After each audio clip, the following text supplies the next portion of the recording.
Games Workshop have finally lifted the lid on some new Knight rules, so let's talk about the damage profiles on some massive armaments and compare the old to the new.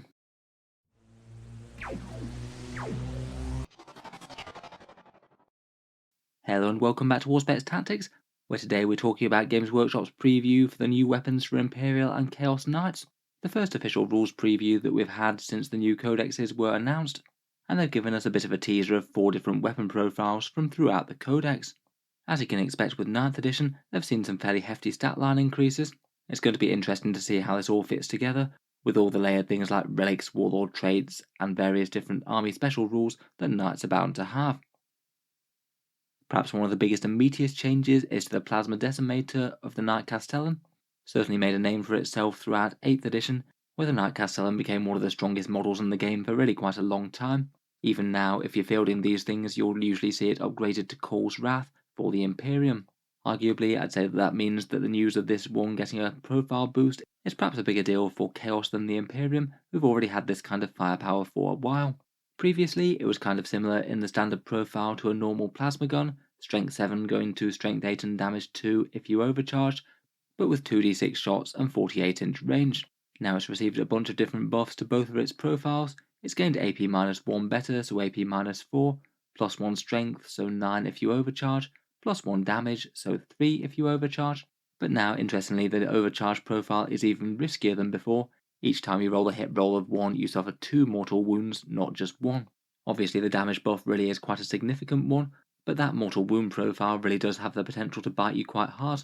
If you get a pretty unlucky throw and say roll 3 1s on this weapon, you could be wiping out a whole ton of wounds off your knight. Even just on average rolling per time that you overcharge, you should expect to take around about 2 or 3 mortal wounds on average, round on round, and it might mean that it could be a fairly reasonable one to budget a command point reroll for, as not only might you be gaining a bit of damage, but you might be also saving your own knight some powerful mortal wounds. Overall, as a damage profile against hard targets, it's really going to be quite spectacularly buffed. If you're overcharging, you'd usually be dealing around about 5 wounds to a toughness 7 vehicle. That's gone up to 9 on average now, so is a plus 78% damage boost. And if you took aim at a hard target with -1 damage, you've gone from 1.5 wounds on average to 4 wounds, well over double damage against those kinds of targets, plus 164%. It's going to be a lot less meaningful against heavy infantry. It's not significantly better against Space Marines, to be honest, but it's going to be a lot more effective against things like Custodes, anything with 3 wounds. This profile does run counter to those previous Knight leak datasheets that we took a look at on the channel, and it really makes them look even more dodgy than they were before. I was a bit 50-50 on them previously.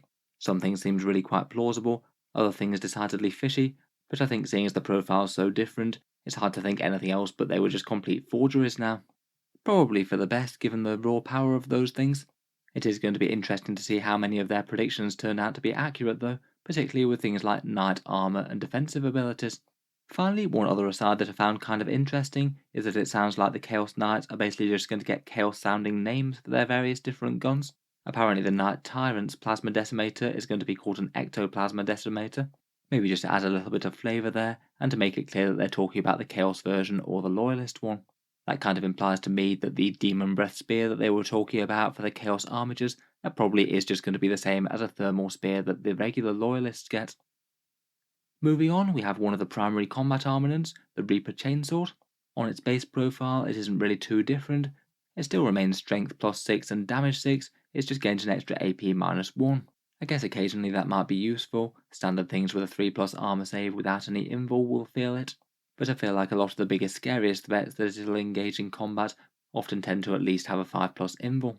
The really interesting one about this thing though is its sweep attack. This allows it to make triple the attacks at strength user, AP -3 and damage 2. So it will also make the Reaper Chainsword Knight a bit better against countering hordes as well, as previously it could be a bit disappointing, say if you had a Knight Errant charge into a whole load of hordes, you wouldn't necessarily be any stronger in combat against them compared with something like a Knight Crusader, as both of them are going to be stomping on them with their feet. I seem to remember quite a few people rumouring that the Reaper Chainswords will get a sweep attack, so that has turned out to be accurate, and it is going to be kind of interesting to see what changes they do make to the Titanic feat of Knights. I really wouldn't be too surprised at all if their stomp attacks are quite drastically reduced. The Eldar Wraith Knight felt that change recently, it now only gets 5 attacks at AP -2 and damage 2. when previously its stomping feet had a triple attack type profile. I think it seems pretty plausible that knights might get a carbon copy of that rule, so it might mean that things like castellans and crusaders aren't just quite as powerful an incidental charge threat that can still happily stomp on an enemy unit nearby. Otherwise, we still can't gauge the actual combat potential of Imperial Knights yet. We don't know how many attacks they're going to get, though it wouldn't surprise me if it maybe went up to 5 at base rather than 4. Never mind the fact that they might alter their strength, and even if we did know those, it's going to depend on their points cost too. Still though, I feel this sort of change could be quite good news for the Reaper Chainsword being a better choice than it was before, if those Titanic feet aren't going to be quite as much of an all-round kill-everything choice as they are currently. Next up, for the Chaos Knights, we have the Laser Destructor. This one's the primary armament of the Chaos Desecrator. Not a gun that I thought was particularly overwhelming before. D3 shots, a mighty strength of 14, but only damage D6. It just kind of felt like a flat downgrade on the thermal cannon, I thought, which was usually going to do you more damage on average against hard targets. GW have boosted the stats by quite a bit though. It's got plus 12 inch range all the way out to 72 inches now. Not that 60 inches was particularly bad before. It's got a flat 2 shots, so slightly more reliability than the D3.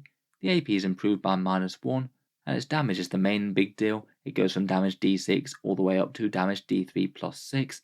For every failed save, that's usually going to be around 4 or 5 extra wounds on average. The only nerf it's received is that it no longer does the D3 extra mortal wounds on a wound roll of a 6, though to be honest, on a weapon where you're usually getting around about 2 shots out of it, it wasn't exactly the biggest deal. It now does seem to pack a really quite hefty punch against enemy armour. If you're firing at a toughness 7 vehicle, previously you'd expect about 4 or 5 wounds, now it's gone up to around about 9, slightly more than a double damage increase, and the same is true for firing at hard targets like a Plague Burst Crawler with a 5 plus invul and -1 damage. Turn on turn you'd expect around about 4 wounds out of it, but again that's over double what it was before. It definitely looks a lot more tempting. I guess we'll have to see whether it stacks up very well against things like the thermal cannon. That one's still going to have a very hefty damage output, particularly as it's likely to receive the new version of the Melter rule. Finally, for the Imperial Knights, we have the Las Impulsor. This one's the ranged weapon of the Knight Preceptor or Canis Rex, and again, like the Laser Destructor, was a little bit underwhelming. You had the choice of 2 different profiles, the low intensity one basically being a worse version of the Avenger Gatling cannon, or the high intensity one, a worse version of the thermal cannon, as it has really quite short range. I'd say the profile changes to this one maybe aren't quite as outstanding as some of the rest. Both profiles are going to be gaining the blast keyword, as for some reason it was passed over when the blast keyword was handed out, which does seem a bit strange considering it's a D6 shot weapon. As well as that, the low intensity one is converting damage D3 into damage 2, arguably a nerf in the era where there's so much -1 damage, and the high intensity one's gaining a bit more reliability with a flat damage 4, and perhaps more importantly its range is going out to 24 inches, which should hopefully give you a bit more choice on what you're shooting. I think this one I'm not really quite so overwhelmed about. Definitely a little bit more impressive than it was before. Still doesn't seem crazily good compared with the other weapons at their current profiles, never mind if the other Questoris pattern weapons get a tune-up as well. It'll be interesting to see if they revamp the special rules for things like the Preceptor. I guess if we can do something a bit more meaningful for leading armatures, then that might be enough to sell it. So overall, pretty enormous buffs for the Plasma Decimator and the Chaos Laser Destructor. The Reaper Chainsword's sweep attacks might be replacing the old stomps, and the Las Impulsor still seems a bit meh. Let me know your thoughts down in the comments below, and any other hopes and fears for the Knight Codexes when they come out. If you've enjoyed the video, feel free to subscribe to Auspex Tactics, where I'll certainly keep the regular 40k stuff coming, and I'm most certainly looking forward to reviewing both the Knight Codexes when they come out. Finally, if you have been enjoying all the videos on the channel, I would just like to mention that Auspex Tactics does have a Patreon page, which you can find down in the video description. Making all the vids does take a fair amount of time, and if you are enjoying regularly, then any support is enormously appreciated. Channel patrons do get a fair few advantages, seeing certain videos early, regular votes to see what sort of things come next on the channel, and automatic entry into the regular prize giveaways with a chance to win some really big model kits each month. The May giveaway is going to be for that new Chaos Knight army set, so feel free to sign up if you'd like to enter for that. The link's down in the video description below. In any case, a massive thank you for listening, and I'll hope to see you guys next time.